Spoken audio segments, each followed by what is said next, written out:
Chapter 19.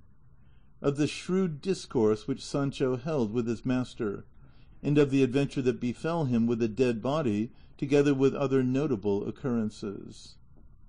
It seems to me, senor, that all these mishaps that have befallen us of late have been without any doubt a punishment for the offence committed by your worship against the order of chivalry, in not keeping the oath you made not to eat bread off a tablecloth or embrace the queen, and all the rest of it that your worship swore to observe until you had taken that helmet of Malandrinos, or whatever the Moor is called, for I do not very well remember. Thou art very right, Sancho, said Don Quixote, but to tell the truth, it had escaped my memory, and likewise thou mayest rely upon it that the affair of the blanket happened to thee because of thy fault in not reminding me of it in time. But I will make amends, for there are ways of compounding for everything in the order of chivalry. Why, have I taken an oath of some sort then? Said Sancho. It makes no matter that thou hast not taken an oath, said Don Quixote. Suffice it that I see thou art not quite clear of complicity, and whether or no, it will not be ill done to provide ourselves with a remedy. In that case, said Sancho, mind that your worship does not forget this as you did the oath. Perhaps the phantoms may take it into their heads to amuse themselves once more with me, or even with your worship, if they see you so obstinate. While engaged in this and other talk, night overtook them on the road before they had reached or discovered any place of shelter. And what made it still worse was that they were dying of hunger, for with the loss of the alforjas they had lost their entire larder and commissariat, and to complete the misfortune they met with an adventure which without any invention had really the appearance of one. It so happened that the night closed in somewhat darkly, but for all that they pushed on, Sancho feeling sure that as the road was the king's highway, they might reasonably expect to find some inn within a league or two. Going along then in this way, the night dark, the squire hungry, the master sharp set, they saw coming towards them on the road they were travelling a great number of lights which looked exactly like stars in motion. Sancho was taken aback at the sight of them, nor did Don Quixote altogether relish them. The one pulled up his ass by the halter, the other his hack by the bridle, and they stood still, watching anxiously to see what all this would turn out to be, and found that the lights were approaching them, and the nearer they came the greater they seemed, at which spectacles Sancho began to shake like a man dosed with mercury, and Don Quixote's hair stood on end. He, however, plucking up spirit a little, said, "This, no doubt, Sancho, will be a most mighty and perilous adventure, in which it will be needful for me to put forth all my valour and resolution." "Unlucky me," answered Sancho. "If this adventure happens to be one of phantoms, as I am beginning to think it is, where shall I find the ribs to bear it?" "Be they phantoms ever so much," said Don Quixote, "I will not permit them to touch a thread of thy garments, for if they played tricks with thee the time before, it was because I was unable to leap the walls of the yard, but now we are on a wide plain where I shall be able to wield my sword as I please." "And if they enchant and cripple you as they did the last time," said Sancho, "what difference will it make being on the open plain or not?" "For all that," replied Don Quixote, "I entreat thee, Sancho, to keep a good heart, for experience will tell thee what mine is." "I will, please God," answered Sancho, and the two retiring to one side of the road set themselves to observe closely what all these moving lights might be, and very soon afterwards they made out some 20 encamisados all on horseback, with lighted torches in their hands, the awe-inspiring aspect of whom completely extinguished the courage of Sancho, who began to chatter with his teeth like one in the cold fit of an ague, and his heart sank and his teeth chattered still more when they perceived distinctly that behind them there came a litter covered over with black, and followed by 6 more mounted figures in mourning down to the very feet of their mules, for they could perceive plainly they were not horses by the easy pace at which they went. And as the encamisados came along, they muttered to themselves in a low plaintive tone. This strange spectacle at such an hour and in such a solitary place was quite enough to strike terror into Sancho's heart, and even into his master's, and, save in Don Quixote's case, did so, for all Sancho's resolution had now broken down. It was just the opposite with his master, whose imagination immediately conjured up all this to him vividly as one of the adventures of his books. He took it into his head that the lifter was a bier on which was borne some sorely wounded or slain knight, to avenge whom was a task reserved for him alone.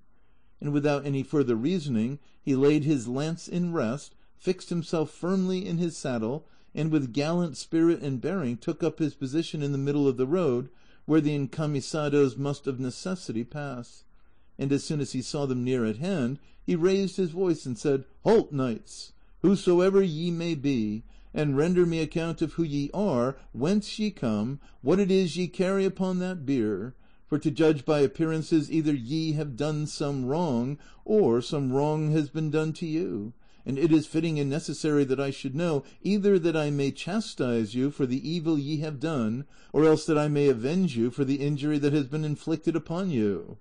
"We are in haste," answered one of the encamisados, "and the inn is far off, and we cannot stop to render you such an account as you demand."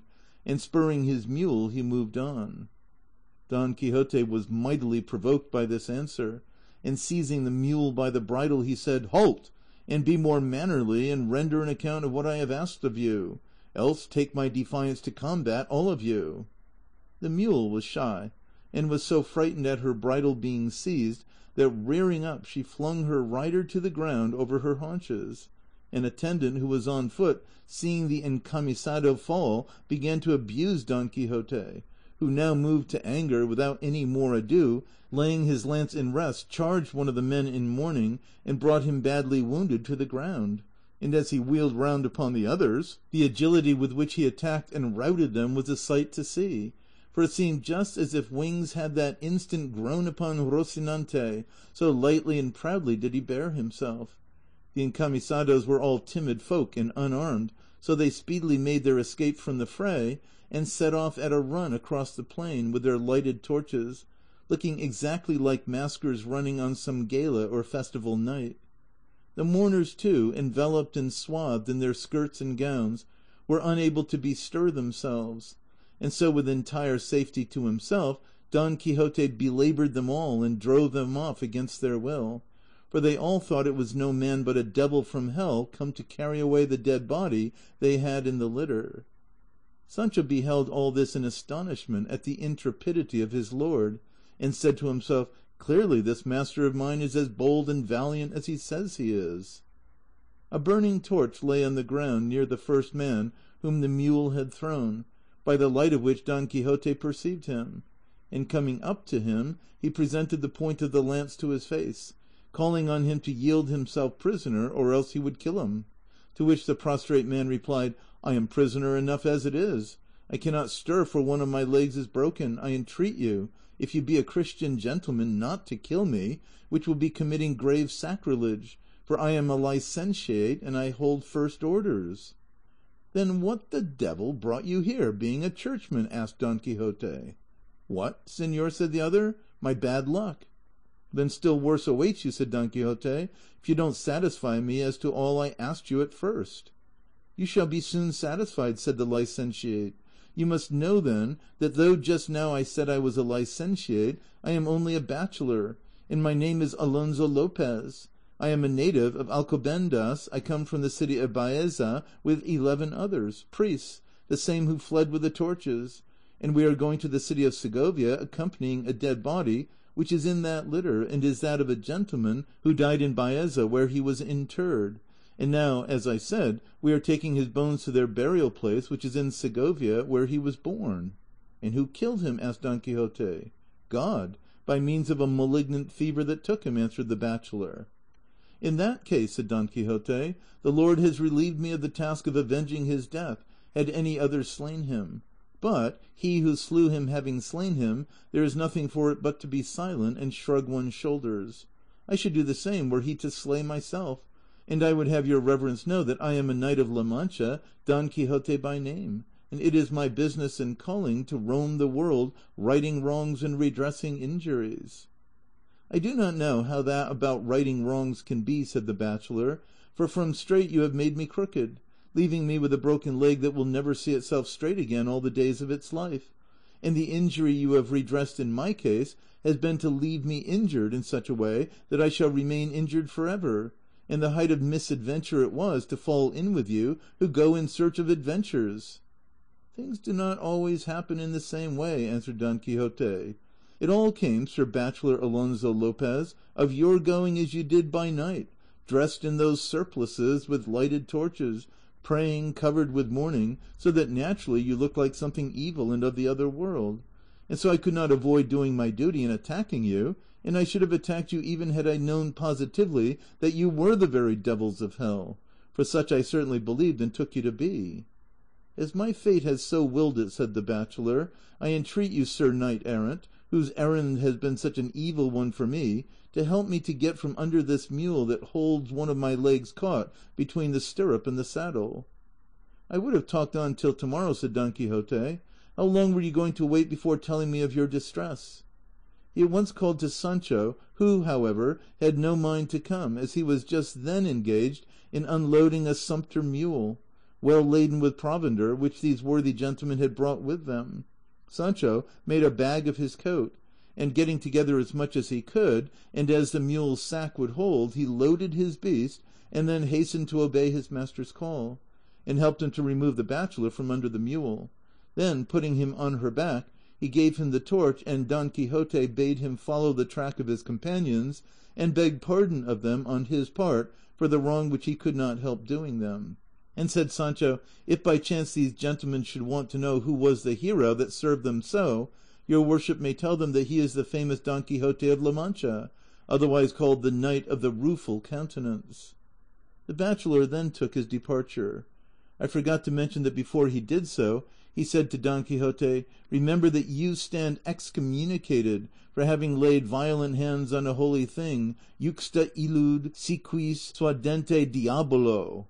"I do not understand that Latin," answered Don Quixote, "but I know well I did not lay hands only on this pike. Besides, I did not think I was committing an assault upon priests or things of the church, which, like a Catholic and faithful Christian as I am, I respect and revere, but upon phantoms and spectres of the other world. But even so I remember how it fared with Cid Ruy Diaz when he broke the chair of the ambassador of that king before his holiness the Pope, who excommunicated him for the same. And yet the good Roderick of Bivar bore himself that day like a very noble and valiant knight." On hearing this, the bachelor took his departure, as has been said, without making any reply, and Don Quixote asked Sancho what had induced him to call him the Knight of the Rueful Countenance more than at any other time. "I will tell you," answered Sancho. "It was because I had been looking at you for some time by the light of the torch held by that unfortunate, and verily your worship has got of late the most ill-favoured countenance I ever saw. It must be either owing to the fatigue of this combat, or else to the want of teeth and grinders." "It is not that," replied Don Quixote, "but because the sage whose duty it will be to write the history of my achievements must have thought it proper that I should take some distinctive name, as all knights of yore did, one being he of the burning sword, another he of the unicorn, this one he of the damsels, that he of the phoenix, another the knight of the griffin, and another he of the death, and by these names and designations they were known all the world round. And so I say that the sage aforesaid must have put it into your mouth and mine just now to call me the Knight of the Rueful Countenance, as I intend to call myself from this day forward, and that the said name may fit me better, I mean when the opportunity offers to have a very rueful countenance painted on my shield." "There is no occasion, señor, for wasting time or money on making that countenance," said Sancho, "for all that need be done is for your worship to show your own face to face to those who look at you, and without anything more, either image or shield, they will call you him of the Rueful Countenance. And believe me, I am telling you the truth, for I assure you, señor, and in good part be it said, hunger and the loss of your grinders have given you such an ill-favoured face that, as I say, the rueful picture may be very well spared." Don Quixote laughed at Sancho's pleasantry. Nevertheless, he resolved to call himself by that name, and have his shield or buckler painted as he had devised. Don Quixote would have looked to see whether the body in the litter were bones or not, But Sancho would not have it, saying, " Senor, you have ended this perilous adventure more safely for yourself than any of those I have seen. Perhaps these people, though beaten and routed, may bethink themselves that it is a single man that has beaten them, and feeling sore and ashamed of it, may take heart, and come in search of us and give us trouble enough. The ass is in proper trim, the mountains are near at hand, hunger presses, we have nothing more to do but make good our retreat, and, as the saying is, let the dead go to the grave and the living to the loaf."